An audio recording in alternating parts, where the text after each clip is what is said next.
Good evening. Welcome to Vibin with Ashley Live. I'm your host, Ashley Live. And thank you so much for joining my show. I'm so very excited to welcome back my next guest to the stage. She was actually on episode 30 of my show, which was December 2020, which was back in the COVID-19 pandemic. So I'm so excited to welcome her back for episode 233, the one, the only singer-songwriter Sierra Sellers. She's a Pittsburgh native, now based in LA, inspired by neo soul and artists like Jill Scott and Erykah Badu. Sierra began her musical journey singing in church and writing gospel music. Her songs explore themes of self love and girlhood, connecting deeply with her audience through her intimate voice and heartfelt lyrics. Sierra is gearing up to release new music, adding to her captivating repertoire. And Sierra is in the house. So let's get this interview started. Hi, Sierra. How Hey, are you?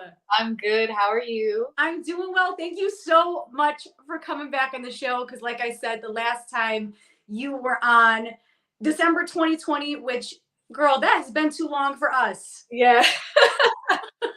And so much in your life has changed since then. It's crazy. I can't believe I like low key forget 2020 existed, but I know. yeah, that doesn't seem like it was that long ago, but it's so long ago. I know. I feel like sometimes when I look or when I think of COVID, I'm like, oh, that was just a bad dream that I had. And I'm like, no, Yeah. no, no. We all went through that crazy time. And I'm just like, Yeah, that wild. was wild. Wild. But Yeah. here now, so that's We're good. here. Life is back to normal. So very grateful for your time. And you've definitely switched coasts since we last talked. Yeah, moved to LA, the big city. Okay, so talk to me about that because I feel like when you're in one city for the first half of your life, there's got to be so many things that you consider when you move to LA. So talk to me about that thought process. Why LA? I feel like you maybe could have gone to a couple other larger cities, but talk to me about that journey. So I actually went to LA for the first time back in 2020. Mhm. And we just got an Airbnb and posted up and like wrote a bunch of music over 4 days. And because we couldn't go out and do anything, but like flights were also very cheap and there was nobody on them. So I was like, let's just escape. Uh, and that was the first time, that was the first time I ever went to LA. But that first time I was like, oh no, this is really cool. I Mhm. like this place, it was very chill at that point too. And then after that, I just kind of kept visiting a couple times, and then I really just saw myself here. I was like, I hit a certain ceiling in Pittsburgh where I kept doing the same gigs, performed at the biggest venues there. And I was just kind of like, I'm ready to move on. I'm ready to take my career to the next level. And I don't know how to do that in Pittsburgh. Right. Yeah. Yeah. So it's been about a year and a half or so.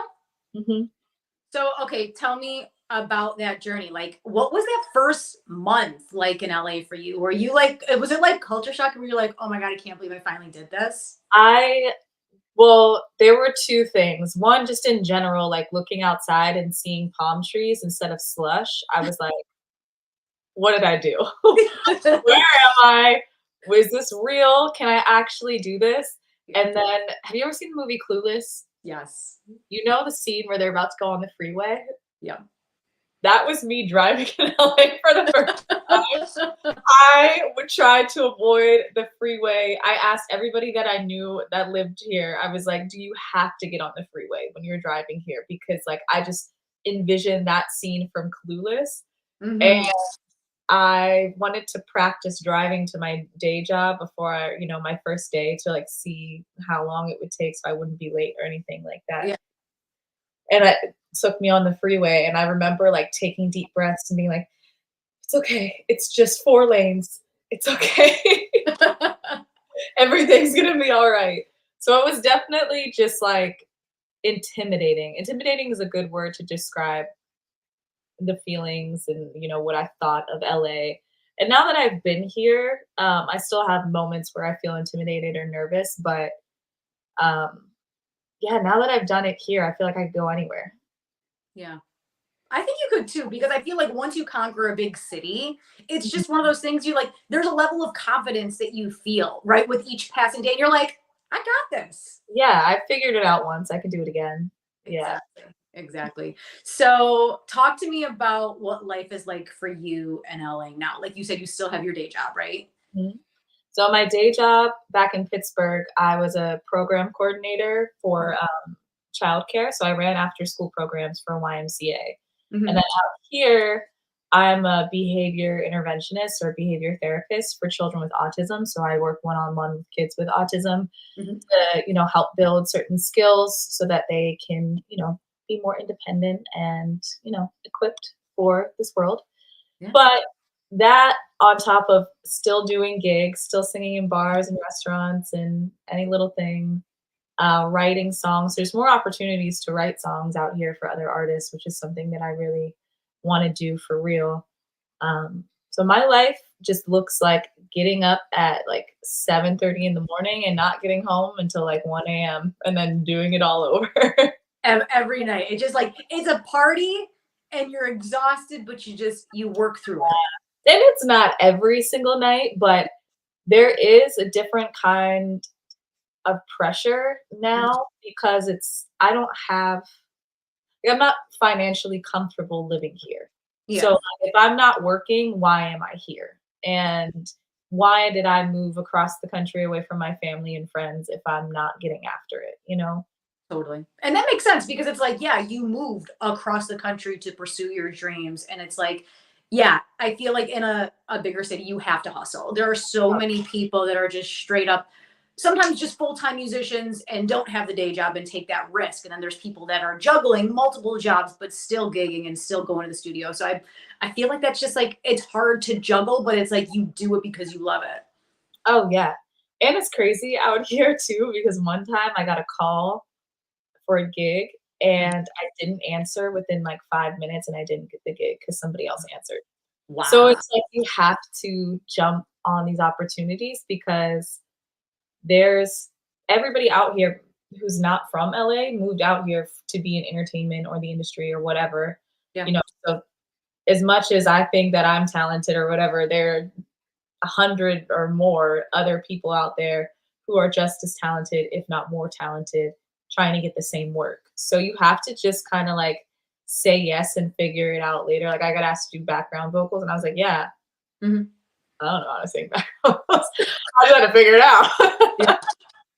Well, I do know some people in LA who say yes to a lot of those background vocal gigs, and they're doing like massive tours. They're doing big award shows like the Grammys. And it's just like, yeah, I know background vocals isn't like amazing, but I do know some background vocalists who, went on tour with Beyonce on her last tour. And I'm like, that has got to be so amazing to be Yeah, like, do you want to do background vocals for Beyonce? It's like, okay, let me just put my career on hold and tour the world with her. Like, yeah, that's insane.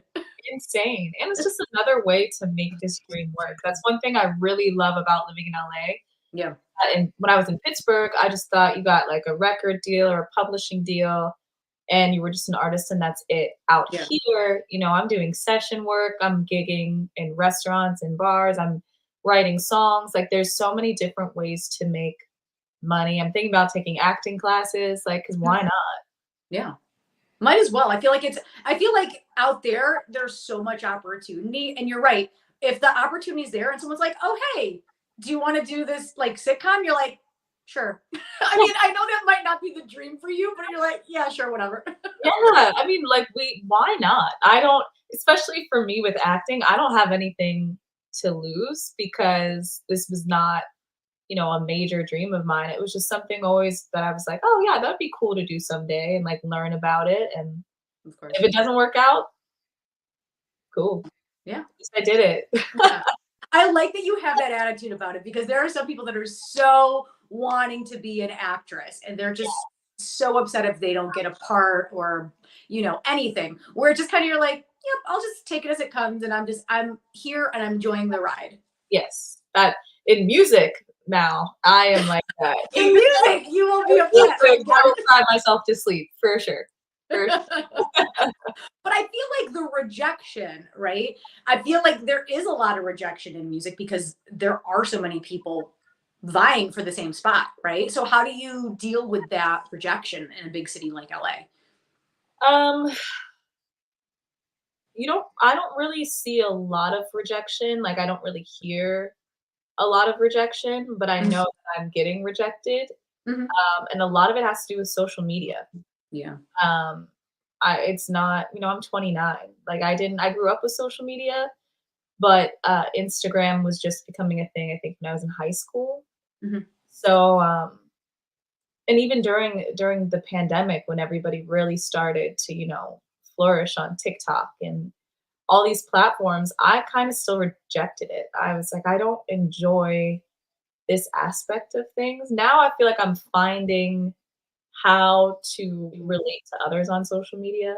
Mhm. Yeah, I can honestly say that I've been pursuing music for like the last almost 10 years, and I've gotten very little serious inquiries from record labels, like any publishing companies, because I know a lot of it has to do with the fact that I don't have as big a following on social media.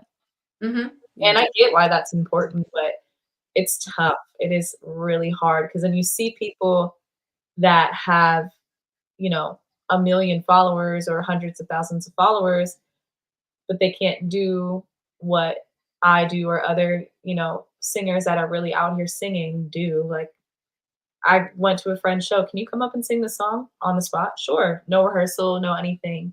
Cause like we really do this. Yeah. Yeah, I've heard crazy stories about people saying, yeah, I'm not signing anyone if they have under 1 million followers. Like these record labels are saying, like, you need to have at least 1 million followers and get enough traction on these videos for them to even consider you for a deal. But then again, I feel like the deal is not what it used to be. People back in the day used to want the record deal. I don't know if that's the goal anymore, right? Yeah, not really. I mean, there's not I mean, I don't know enough about it. I haven't been presented with like a proper record deal to like truly speak on it, but I Hmm. know that's not necessarily what I'm after. Hmm. I personally would like to get some type of publishing deal someday for songwriting and do my own artist thing. I'm not really interested in being like Beyonce level artist. Yeah. My big dream in life is to be, singing and touring and things like that Hmm. and writing songs for people. And then I still want to work with kids in some capacity. I always say I want to like work in a children's library and do like the story time. Oh, that's so nice though, especially because I feel like for most of your career, even back in Pittsburgh, you were dealing with kids. And I like that you still have that passion for kids and helping kids because kids need mentors and people that they look up to. Yeah, and they're just like they're amazing. And I whenever I was a kid myself and I envisioned myself as a singer, Hmm. I literally envisioned myself as like a lounge singer. I never saw myself as like a stadium tour entertainer per se. Right. Um, I like to entertain. I like to, make people smile and make people feel something and connect. Hmm. But am I trying to do choreography? No. And you don't have to. I feel like there's people that can do it, there's people that can't. But I Yeah. feel like, especially for your style of music, neo soul, like it is just a feeling, it's a vibe, it's an energy. And I'm not, Jill Scott is not up there No. doing choreography. Like you just can't, like, not with that genre of Yeah. music. It's just like a feeling, it's very emotional and vulnerable. And, it just, choreography doesn't just, it doesn't go hand in hand with that. Like get some like interpretive dancers like to come up and do something with it. But yeah, I don't know. I just would love to make this a sustainable career, like a legitimate career for me. Where I Yeah. don't have to work another day job. I can fully put every ounce of energy into this. That's the goal for me. Yeah. So let's talk about neo soul music and what originally drew you to it. Yeah. So I I lost my mom when I was 5 years old, and my dad worked as a bartender on the weekends. So, on the weekends, my sister and I would go either to my grandmother's house or my aunt's house, or my other aunt's house, and from that, those experiences that shaped my taste in music. So, I grew up listening to Jill Scott and Erykah Badu and Maxwell and D'Angelo when I was with my aunt and my uncle, who were probably my age at the time, Mm-hmm. how old I am now. And they're just this newly married couple, just like having custody on the weekends of these two kids. And I just remember being in the car, running errands with them, doing whatever, them cooking and this music playing, and I just loved it so much. And we just always listened to it. We remember when you would be in the car and you would just have this CD case and you would Yeah. just yeah, we would just have those CDs on repeat. Like it was so much fun. So I did listen to neo soul and gospel music, and then I grew up also with country music. Mm-hmm. So I had a really eclectic upbringing as Mm-hmm. far as music is concerned. Mm-hmm. So neo soul, like, so you listened to it a lot, and you decided that that was the lane that you wanted to go into. What about it spoke to you? Um, Neo soul music to me just feels good. It feels like home. Like, um, you know how people will talk about scent and they'll say, you walk in someplace and you smell it and it reminds you of something, like a really core memory, and it's just like you're right back in it. Yeah. That's neo soul music for me, and it takes me to this place that just feels really warm, that feels like home, that makes me feel safe, that makes me feel loved. Um, all the while, I'm just entertained by it. I love the music on it, the actual production or musicians that play on it. Mhm. I love that the lyrics kind of exude poetry, and all the while you're just like slowly bopping your head to it because it's the Yeah. vibe. It's a straight up vibe. And when we talked a couple of years ago, when we were talking about Jill Scott and that debut album of hers, and just oh my gosh, when she came on the scene and she dropped that album, I was actually listening to it earlier, and I was like, I just had chills because I was like, oh, like listening to it, and I can't even believe I'm saying this, but 25, almost 25 years ago, this album came out, and I was like, oh, it feels like it just dropped. Like I'm getting those feels when I hear it. Yeah, crazy. I love her so much. She's still my favorite artist. Yeah, she's incredible. Have you seen her live? I haven't. You I have to. missed her show in Pittsburgh because I was moving here, Yeah. and I missed her show here because I was in Pittsburgh. No. Okay, so Jill has to go back on tour so you can see her Yes. because I know she's gonna have an LA date. Oh my gosh. I'll probably cry.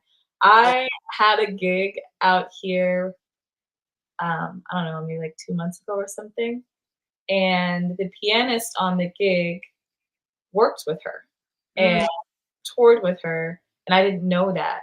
And wow. he started talking to me because I had chosen a Jill Scott song to sing, and he we were talking about her albums and stuff, and like this one song, Rolling Hills, that I love by her, and it's on her second album, Mhm.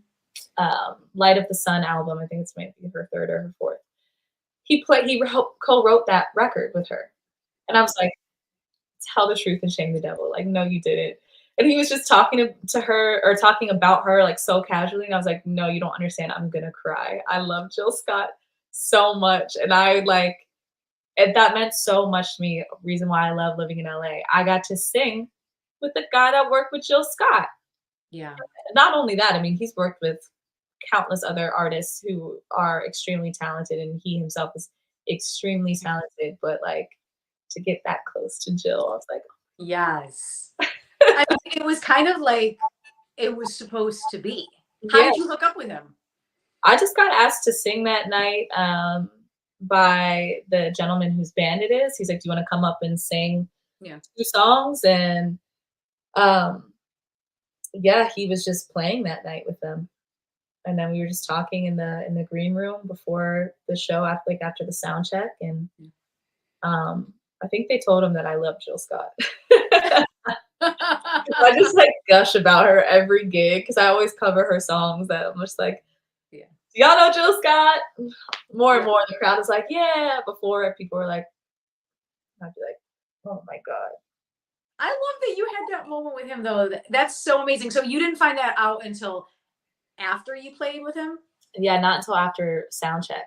When we were in the I Amazing. was like he currently works with Adele, and I was already nervous about that.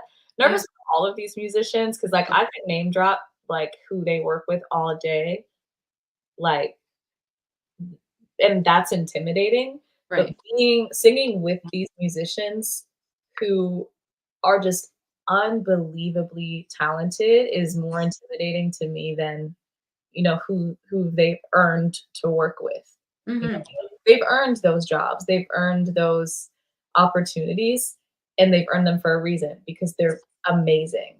Yeah. And like, I don't want to waste anybody's time, and I don't want to like, you know, you want to do a good job. So I was like already like intimidated, and then he Yeah. said that, and I was like, oh my god.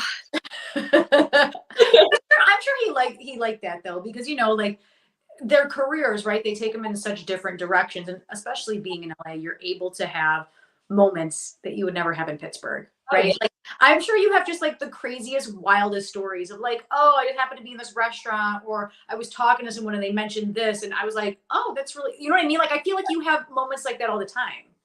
I do, like, and it's funny because people out here, I think they feel uncomfortable about, like, saying who they've worked with or what they've done. Yeah. I'm low-key kind of obnoxious, like, when they tell me, I'm like, "What? That's crazy! Why are you doing this gig? Like, what the heck? That's amazing." And they're like, "Yeah, it's fine." And, like, the other people are like, "You gotta be a little cool." I'm like, "Nah, like, what?" That's pretty. I mean, yeah. I think some people don't want to brag, but it's Yeah. like, hey, if I had some credits like that, I'd be name dropping all the time, like because nobody else can really say that they did that. Mhm. You know? And people forget that like I said, they've earned that. Like I know a lot of super humble musicians that, like you said, they don't want to brag, they don't want to whatever. But I'm like, at the same time, why did you practice all those years and sacrifice all those years to get Right. where you are to not be like, yeah, I'm doing it. I'm doing this. Yeah, you got to go 200%. Yeah. So I want to talk about the beginning of your journey from singing in church to where you are now as a musician. Can you talk a little bit about that journey and reflecting back on it? Yeah, so I used to be like a painfully shy singer. I would only sing like in my like breathy head voice. I never really belted out, um, except in church. And I just loved being in the children's choir. I love gospel music. And yeah, I started writing songs as a kid. I have songs still from when I was a kid. I knew that this was always something that I wanted to do. I just didn't necessarily have the courage to pursue it until later in my life. Mhm. Um, but yeah, I always kept those songs like tucked. I didn't really have a way to record Mhm. um, until I got to high school and we got laptops at my school. So my senior project in high school, I made an EP on GarageBand and produced it and wrote it and recorded it on my laptop microphone, like super close to like the mic. Um, and I would like pass out those CDs to friends and stuff. Um, and then when I went to college, I got a guitar finally. I'd asked my dad for a guitar for years and for music lessons and singing lessons and stuff. But my older sister played guitar and she never touched it. And I also played violin and never practiced. So he was like, I'm not going to get you a guitar. And then my grandmother got me one when I was when I was going to college. And then I started playing and singing more. Um, and I joined a singing competition in college, like The Voice, but our college campus one. Mhm. And I was going to use the $200 prize money to get Logic Pro. and I lost. But there's somebody in the crowd from Pittsburgh who had friends that made music and produced, and he introduced me to them, and from then on I was able to like record and write and get beats, and like I had so much help. I had so much help in the beginning, like Mhm. people who believed in me and just wanted to share their resources, their knowledge, their time, their talent. So I was very, very fortunate. And so just from then on, I kept writing songs, kept recording songs, kept putting songs out, started to perform live, started to just get more confidence. And, I haven't had singing lessons. So a lot of me learning how to sing is just through trial and error. And Mhm. even now singing, sometimes I'm like, oh, that's how I sing that note, or that's how I support in this moment. That's how I transition. You can just Mhm. like feel it in your body. Um, so yeah, it took a lot of time, a lot of me falling on my face and having to figure it out to now, I still get stage fright. I'm still fairly shy, but um, it's more so confidence because what am I gonna do? Quit? Like, I can't. I've always wanted to do this. Yeah. I'm doing it. I have to suck up the nerves and Yeah. just keep going. Face your fear and lean into your passion because you know you want to do that. And I like that you said that you have stage fright because I think I love when people say like, "Oh, are you like afraid when you walk on stage?" Like it's okay to be afraid to be on stage. Yeah, Like I know big celebrities that are just like, "I still get nerves when I walk on stage." It means you're alive. It means you're human, and it means like you're excited and you're a little nervous, right? yeah. It takes me like a couple songs to like really come into my own. I played basketball growing up, and I always think of it like right before a basketball game, like right before tip off, you're like, I want to walk off the court right now. Like I feel like I'm gonna throw up. I can Yeah. just leave. I won't go to jail. Like nothing bad is gonna happen if I just leave. I might not be hired again or I might not be able to play again, but I can just walk out of here right now. And then the ball gets thrown in the air, tip off happens, and you just survive. You just go. Yeah. And that's how it is for me on stage too. Like I walk up on stage and I'm like, what am I doing? And then the music starts and I'm like, oh yeah, I'm singing. This is why I'm here. I was like, oh yeah. I just happen to be so in love with music. Like, oh, okay, Yeah.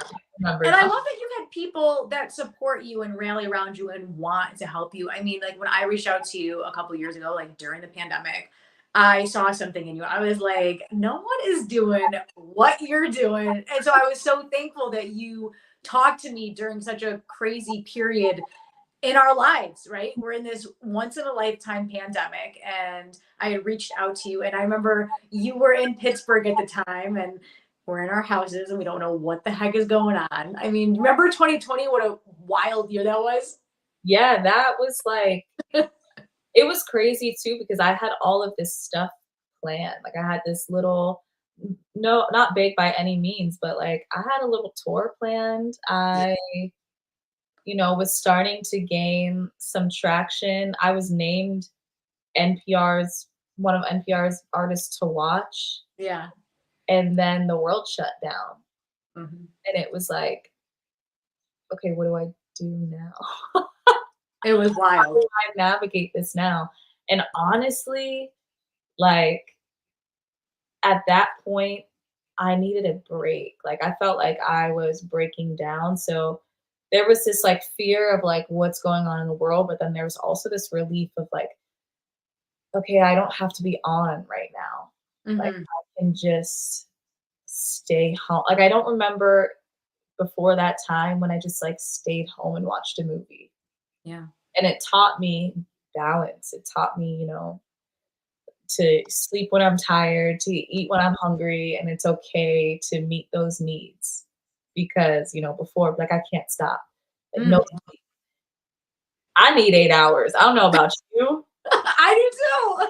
I need 8 hours. So when people are like, yeah, I'm in the studio, I'm gonna go at like 9 o'clock. I'm like 9 o'clock PM? Nope. Nope. I Hey, no.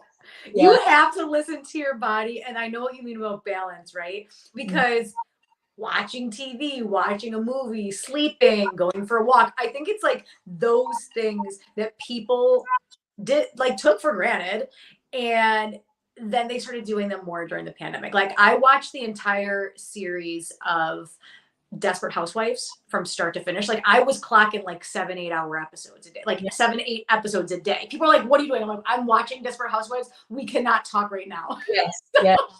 I remember I actually got COVID, and fortunately, it was super mild for me, but, like, you had to quarantine. Like, I Yeah. was in my house for 10 days, and I was actually sick, Mhm. and I was like, "I can't remember the last time I was sick and had to stay in my house." Yeah. Like, probably when I was a kid and I had to stay home from school and my dad would take care of me or whoever would take care of me. Mhm.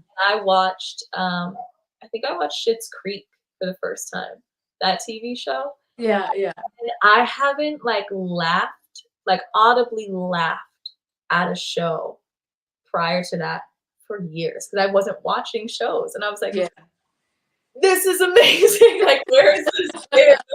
So COVID had its high points, but yeah, definitely musically, it just completely, uh it knocked me down for sure, but we're back. We're trying and keep trying. We're back and we're going, and hopefully you're able to still recognize that balance Mhm. and sleep when you need to. Because I, like you said, I need 8 to 9 hours. Like I put the phone in do not disturb. Like that's my favorite feature on my phone, because people will call me at midnight. They'll call me at 6 in the morning, and I'm like, who are you? Why are you up this late? Why are you up at 6 in the morning? Like, no. Yeah, all my friends have kids now, and then you add in the time change. Right.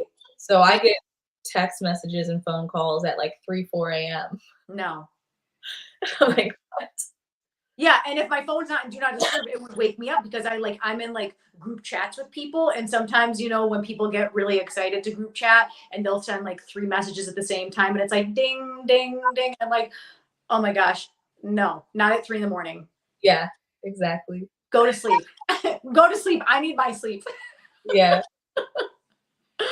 So let's talk about the most recent show you had in downtown LA, because this was releasing all this new music into the world. So talk to me about it. Yeah, so this was actually my first, I guess it would be like headline show in LA. And what was crazy is when they first reached out to me, I thought it was just gonna be a regular gig. So when I say gig or show, a show to me is like a ticketed event where you're playing original music, like it's about you. You're really the artist. A gig is like when there's covers, like cover songs, Mhm. and you know you're the featured artist for the evening, but it's not like you get a flat rate.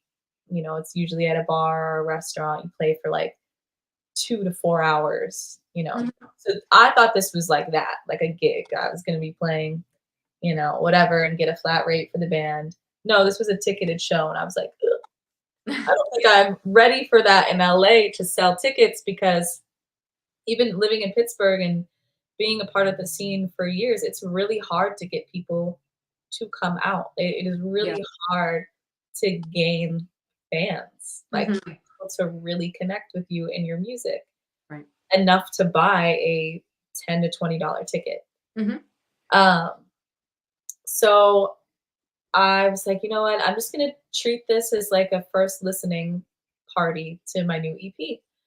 And I told myself before I left, I was like, I'm just gonna be grateful if there are just 10 people there. I just hope that I can get 10 people to come hear me sing. And it was like 30 to 40 people in this room. And I was like, what? And I know that doesn't seem like a lot, but for me, I was like, this is amazing. Mhm. And it was so warm. People were engaged. People came up to me after and talked about how much what I was saying and what I was singing resonated with them and how they can't wait for the new music. So it was a really, really special night. And I felt super loved and supported both by the venue and the people that came. It was amazing. Hmm. Yeah, and that's really powerful when you're putting out new music, Mhm. right? People have never heard this before. It's actually not going to be released until a couple weeks from now, right? Fall, yeah, it'll Fall. probably be end of August, early September. Yeah. So for them to hear this, Songs aren't all even, like, done. Like, they're done, but they're not all the way done. yeah, So yeah. it's really raw. It was really, really raw. Uh-huh. And you don't like, I didn't rehearse with the band, like, uh, so we just kinda showed up and figured it out and just I told them, I was like, "Just use your discretion, like, I trust you guys. Just let's put our feeling into this and, it'll be cool," and it was amazing. Yeah. And I definitely feel like the energy and the emotion was felt by everybody in that room. And like you said, you only wanted 10 people, but to Yeah, get the 30 or 40, I think it's really important as a creative to tell yourself, like, oh my gosh, I had 20 people, I had 50 people. Like, I think it's important because a number to one person is a different number to someone else. And I think you always have to like sit in that and be like, they were there for me. Like this was great. It was a beautiful feeling. Like we were all engaged, and whatever, however big or small that number is, it's such a huge win for you and your band. yeah, it really felt amazing, and for something like that, I wouldn't it's just better. It's just better to sing Yeah. for an intimate crowd. Like, I always enjoy those shows, um, Hmm. the most because you get to see you get to talk to everybody, you get to see how they're feeling it, and it feels good when you see everybody smiling and, like, you know, singing along. Like, some people, because some of the songs have been released, like my song "Unspoken." So Hmm. there were people there in LA singing the lyrics to my song, and I was like, "This is nuts." Like, that happened to me in Pittsburgh, and don't Yeah. get me wrong, I'm saying, Pittsburgh as if it's less than LA, but what I mean is Pittsburgh, I had a community, I was part of it, I was known, I had worked really hard in that city for years, so I would hope by the end of it, I had a lot of support. Unfortunately, I do have a lot of support back home, but in LA where nobody knows me, I wasn't expecting that. But that's such a nice surprise, though, especially because you're like all these people are singing your song back to you, and it's got to be so amazing to see that and feel that energy. Yeah, it really was. It was awesome. So, so yeah. I'm sorry, I didn't mean to cut you off. Okay. That was it. I was just saying it was awesome. So okay, the EP. Talk to us about it. Yes. So, my new EP is called Samira, and I chose that name because if I ever had a daughter, that's what I would name her. Mhm. And like I talked about earlier, my mom died when I was 5 years old. Mhm. So, you know, as I'm getting older and like going through all these big changes in life, I have never wished more than like right now that I had my mom around. Of course, I've always missed her and wished that I had more time, but I feel like I really needed her in the past couple years. And I don't know much about her personality beyond what people have told me in stories, and I get to learn new things about her all the time, which is beautiful. Mhm. But as I'm getting older, it made me think like if I ever have a child, like I want them to hear these stories and these things from me. Mhm. And that's what inspired this project. And not to get like too dark, but the reality of it is that my mom died when she was 33. I think Wow. about how people pass at any time and any age. And, Yeah. if I were to have a child and I, you know, leave this earth, I would want them to know what my voice sounds like. I would want them to know that I went through the things that they're going to go through or are already going through. Mhm. 'Cause we don't view our parents like that. Like, I Yeah. couldn't imagine my dad, like, going through his first heartbreak, but he definitely had one. Mhm. So those are the stories that I'm sharing on this EP, just, little lessons that I've learned, and, I have 3 songs that are gonna be on it that are already, released as singles, one of them being "Unspoken." Mhm. which is really just about me being single and having a great time and being flirtatious and just enjoying myself, which is an important part of my life thus far. I spent, you know, a few years single and just living for me, and it inspired me to move across the country. Like, it was a really powerful time.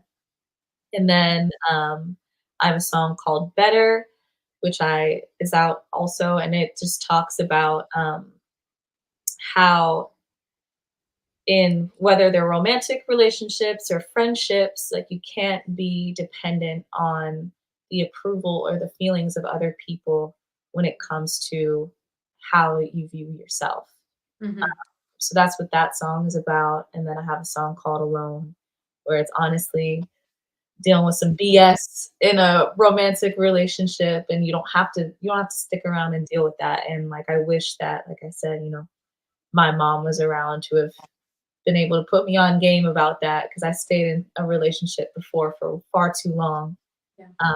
But hey, we all learn. So it's Yeah. different songs about different things that I just wanted to share, not only with potentially my future children someday, but like we talked about, I work with kids. Right. And a lot of these kids know I sing, and if they ever, wish that they had more advice from me or from anybody, and then they listen to my music and can find a part of themselves in it, that would be beautiful. Yeah.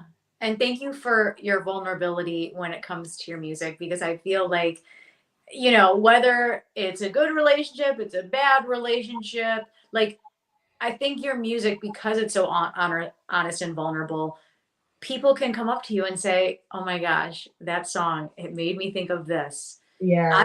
through this really crazy time," or "I'm longing for a person, my other half." And Mhm. it's like, no, you actually have to find that within yourself, because like you said, with somebody that you were with for quite a long time, we don't really learn these lessons until we get out of it and then look back and we're like, "What the heck was I doing?" But in Right. it, All of these signs, and I just did it. I'm I like, know.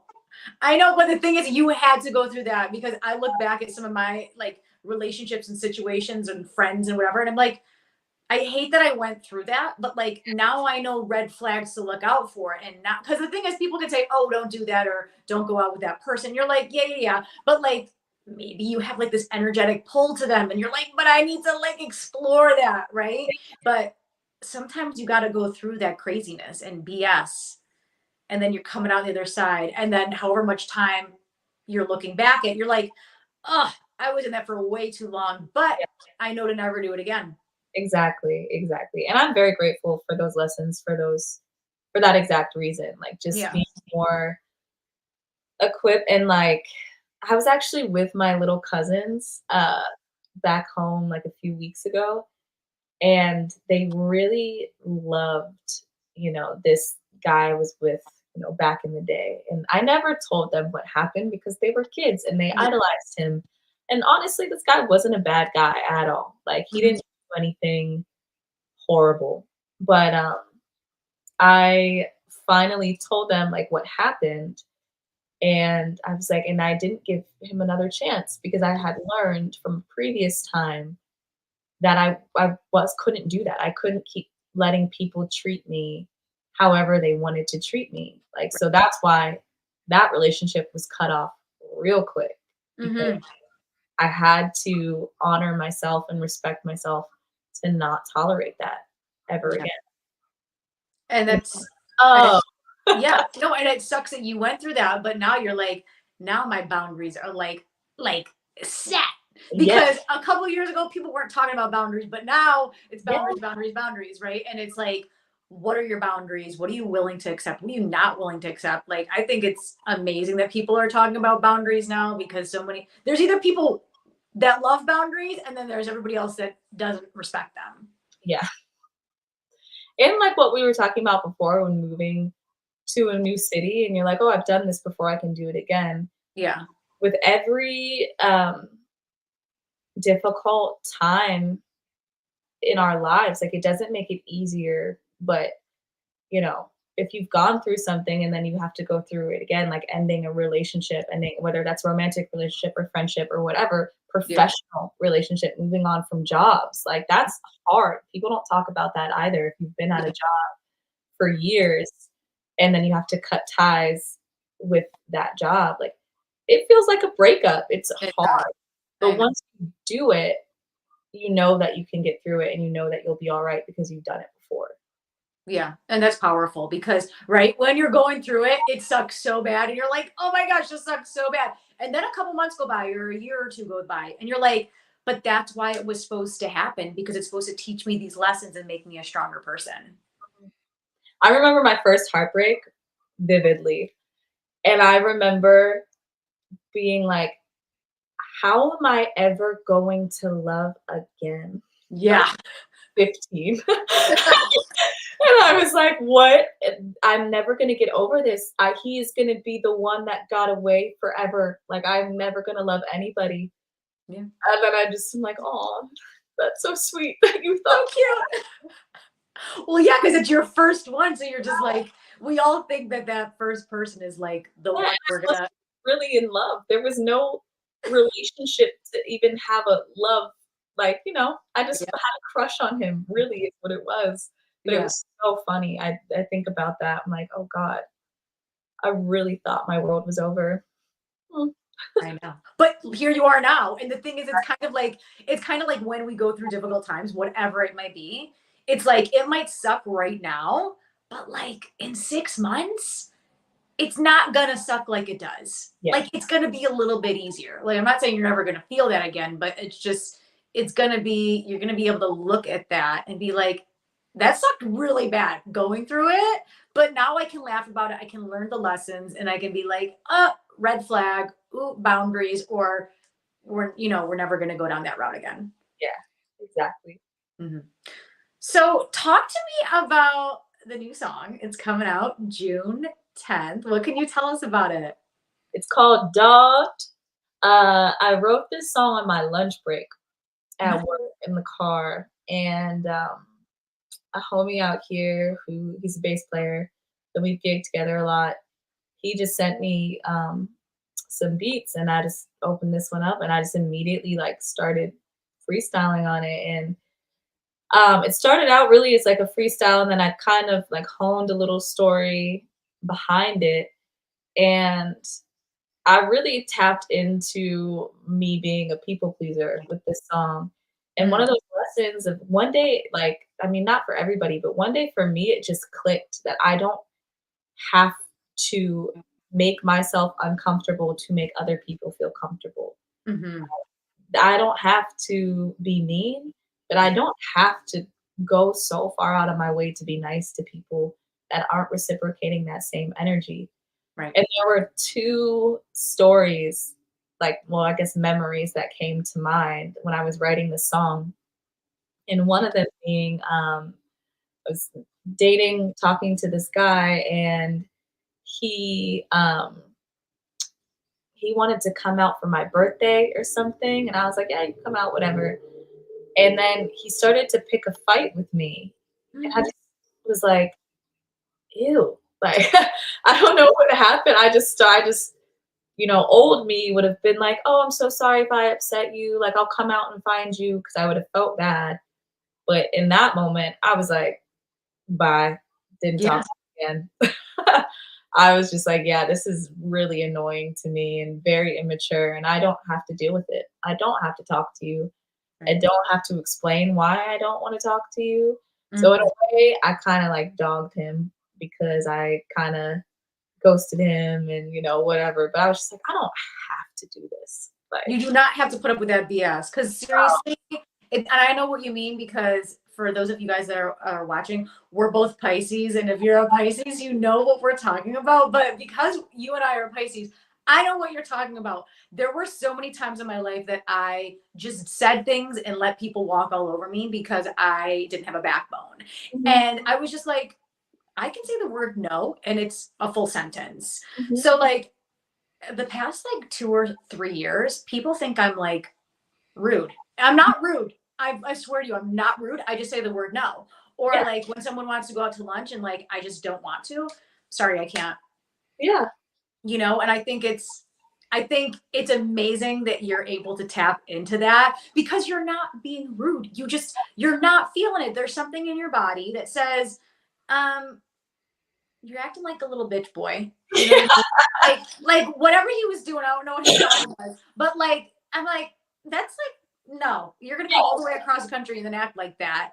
And it's my birthday. So like I am proud that you did that because it takes balls to do that. Because I feel like in that position a couple of years ago, I'd be like, "Oh, are you okay? I'll come to you." And like, Exactly. I swear to you, I would have done that a couple of years ago. But now in 2024, I'd be like, "Nope, just blocking your phone, Yep, exactly. blocking the number." So I was just there's a line in the song, well, the chorus, it goes, "Wasn't even trying to chill. You lacking all the thug appeal, acting like you missed a meal. I could have changed your life for real." So basically what I'm saying is like, I didn't even like you like that. That's the first line. I wasn't even trying to chill with you. I just was open to it. Like I didn't Yeah. pursue you. You were pursuing me. And then you lacking all the thug appeal, meaning just like, excuse my language, but you're acting like a bitch. You're Yeah. like a bitch. Yeah, like It's okay. I said it. I said it first. I feel like you missed a meal goes with the second line, like you're acting like a child, you're acting like you're hangry. Do you need sleep? Do you need food? Do you need water? Are Yeah. your needs met? Because this obviously has nothing to do with me. I have not done anything wrong. Right. And I could have changed your life for real. Just meaning that like, have you ever been out and been hit on by somebody and they're like, I can change your life, like I could do these things for you, I could fly you out, I could whatever. I just always hated that. I always was like That's weird. off by that. But I really do feel like a good partner can change your life and can uplift you, not with, material things or like experiences or whatever, but they can motivate you, they can ground you, Mhm. they can, support you, they can be somebody to lean on. Mhm. And I know I'm in the right relationship, I'm that partner. So that's what I mean by that line. And in my mind, I'm like, he missed out because he was tripping. Yeah. Uh, and then another story of mine came to mind when I was writing this. And I kind of always got from relationships, like romantic relationships, not friendships, but with the guy just being like, I feel like I can't do anything right. Hmm. And I was so over that line because I wouldn't I was never somebody to, like, nag on somebody. But, for example, if you steal money from me and I confront you, Mhm. and then you say, "I feel like I can't do anything right." Well, stealing is wrong. So, like, Yeah. just don't steal. Like, So just someone stole money from you? oh, yeah, girl. Oh, seriously? Yeah, Okay, that seriously speaks volumes about who this kind of person is because first off, you don't steal money from anybody, but you definitely don't steal money from a woman if you're a dude because that makes you a little bitch. Sorry, we gotta say that. Because honestly, it's like that's just the common theme here. Like, you know what I mean? Sorry, but one day I will well, I mean, I feel bad saying it because, like, I don't wanna bash anybody, but yeah, it's that okay. I bashed him. I bashed him. yeah, Totally fine. It's not. that I don't even relationship know him, but wild.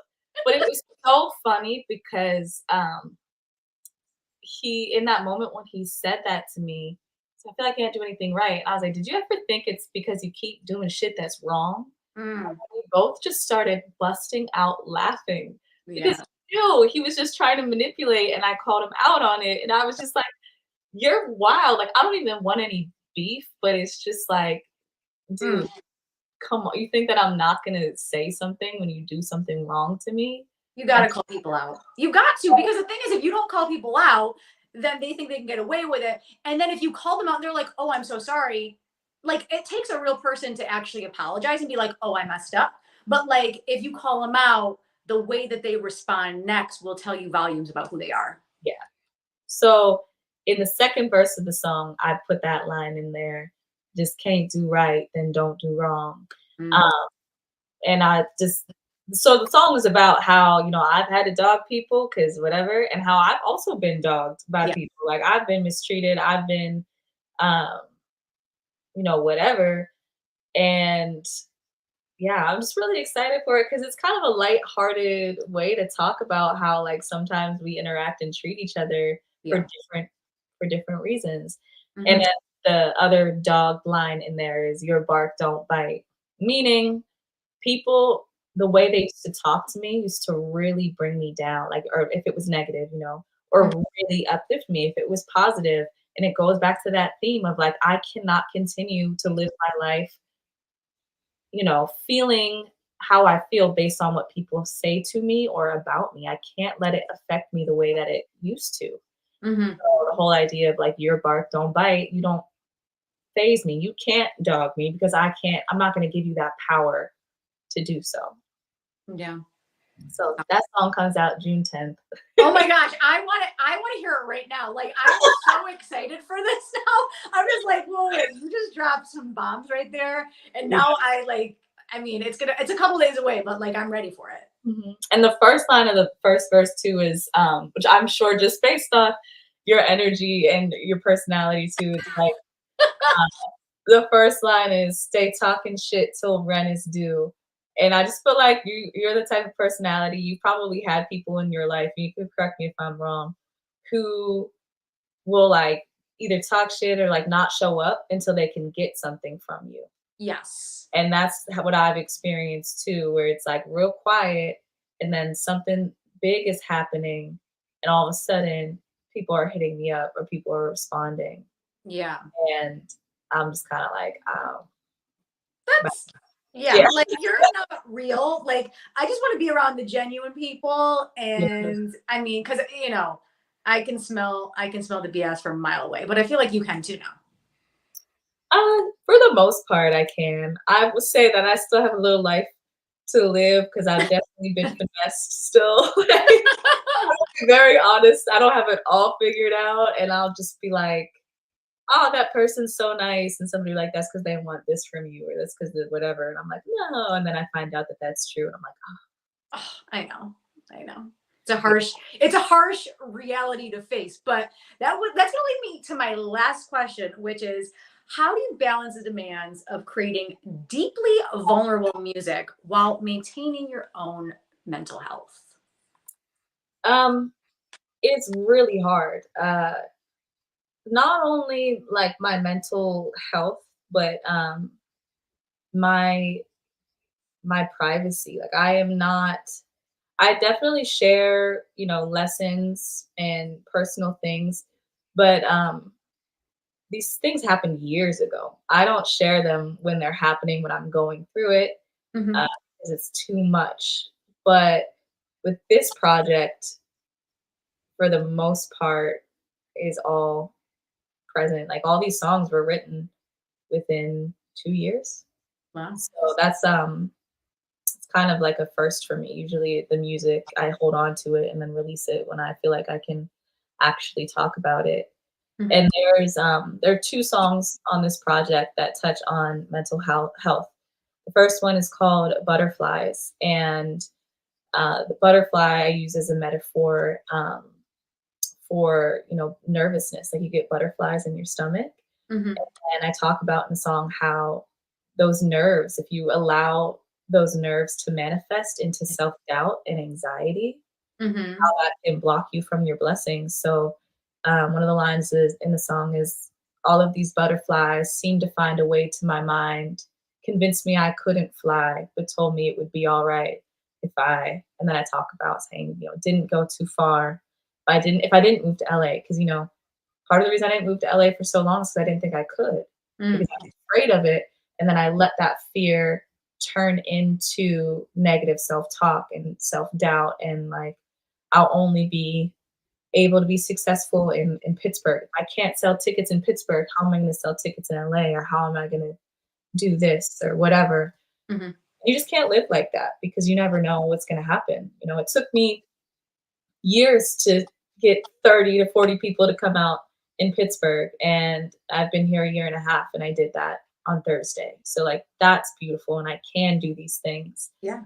but I shouldn't let, these little nervous butterflies manifest into anxiety because that's all in my control.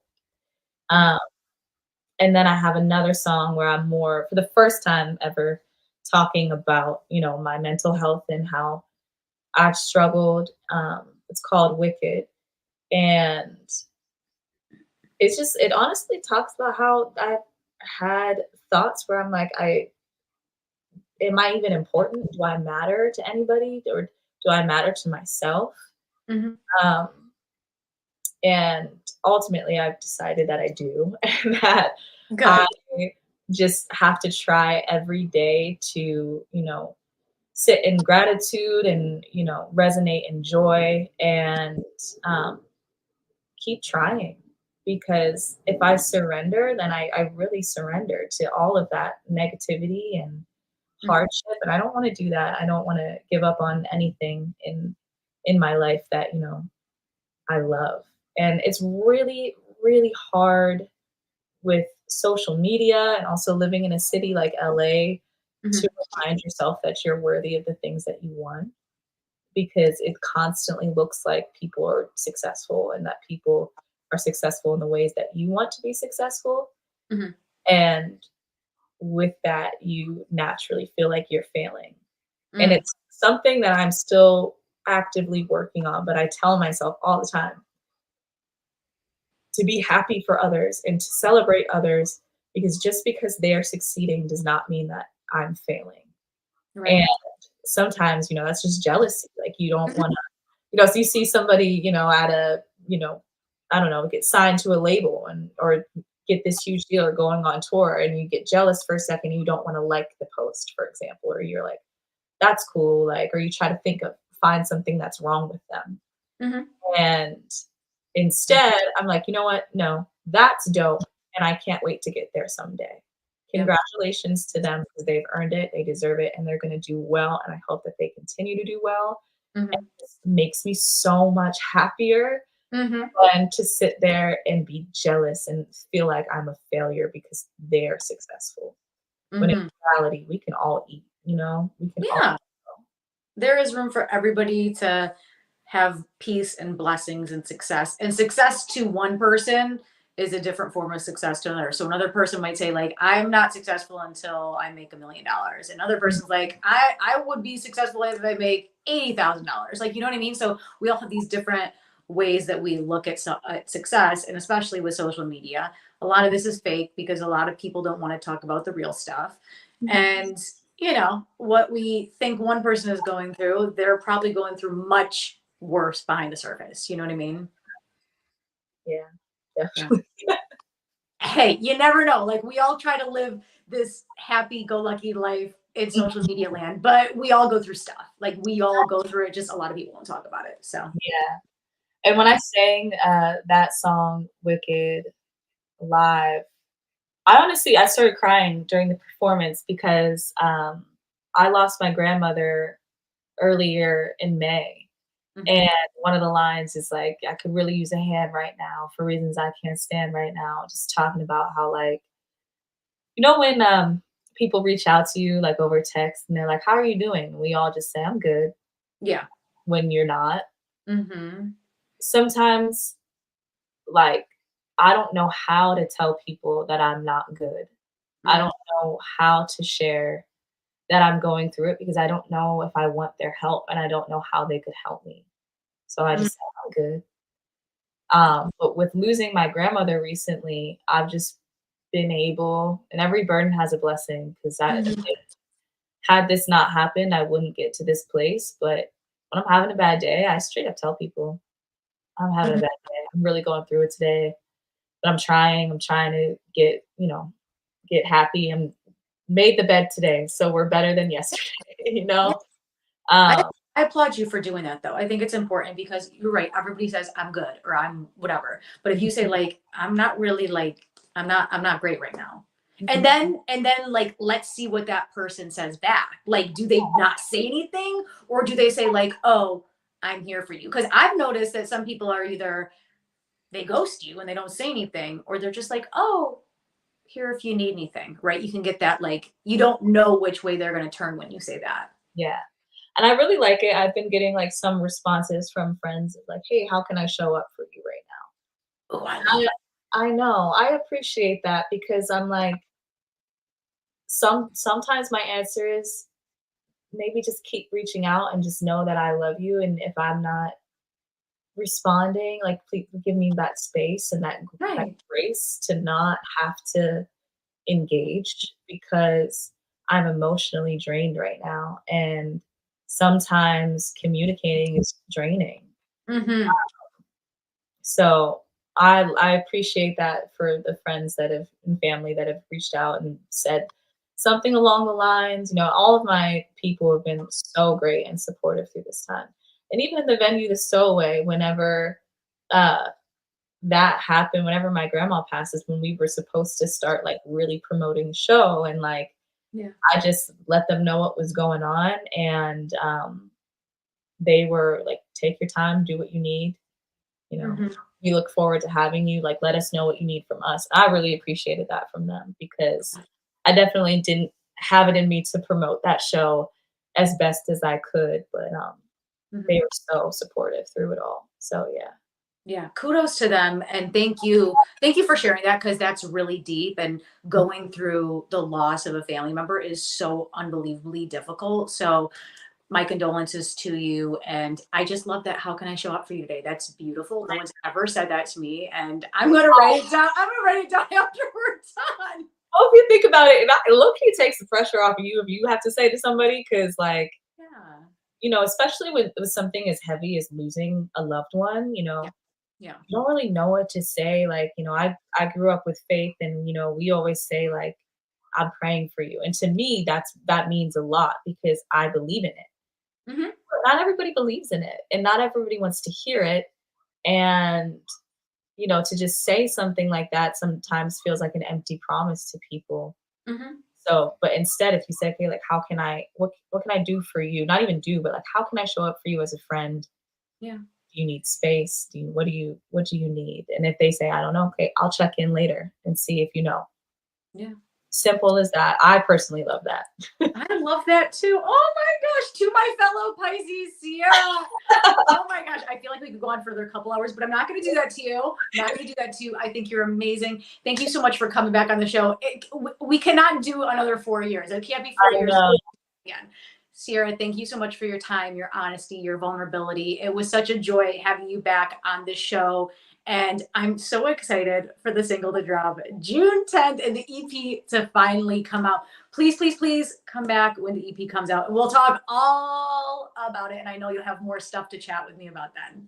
Yes, definitely. Thank you so much. You're welcome. You're so amazing. Have a wonderful evening and we'll see you next time. Thanks, guys. Bye.